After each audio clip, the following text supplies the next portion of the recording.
Ustadz kalau begitu saya mau zina aja lah. Kebetulan tetangga saya punya anjing, saya belikan susu nanti kan repot.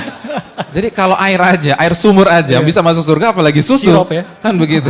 Ketika Nabi SAW menjelaskan ada seorang pelacur dari pelacur Bani Israel, lalu ia melihat seekor anjing ya. Anjing itu julurkan lidahnya karena kehausan. Lalu timbul rasa iba dalam diri wanita tersebut. Si anjing serba salah. Kalau dia hanya tawaf dia tidak bisa minum. Kalau dia terjun ke sumur, dia akan minum tapi dia tidak bisa naik lagi. Akhirnya dia putuskan untuk ngiter-ngiter dan melakukan tawaf di sekitar sumur itu. Nah, apa yang dilakukan si anjing dilihat oleh si wanita. Lalu wanita itu punya rasa iba, lalu ia buka sepatu bootnya, lalu ia masuk ke dalam sumur, lalu ia naik lagi dan ia berikan air yang ia ambil dengan sepatu bootnya itu.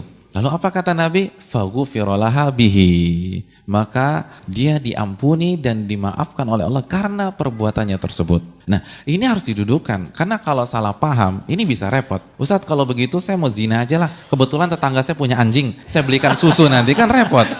Jadi kalau air aja, air sumur aja bisa masuk surga apalagi susu. Sirup ya? Kan begitu.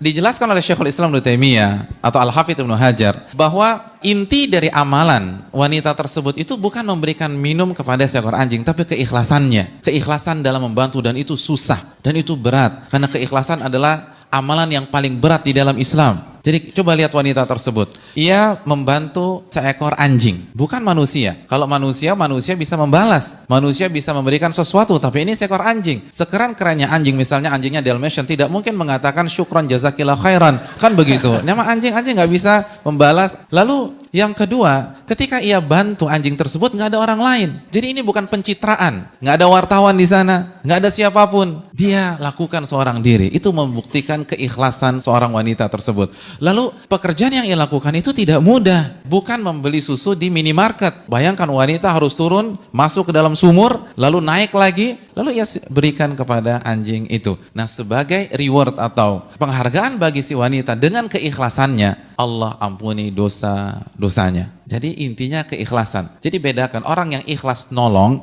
atau orang yang menjadikan pertolongannya kepada anjing sebagai justifikasi atau modus untuk menghalalkan zina. Ini berbeda.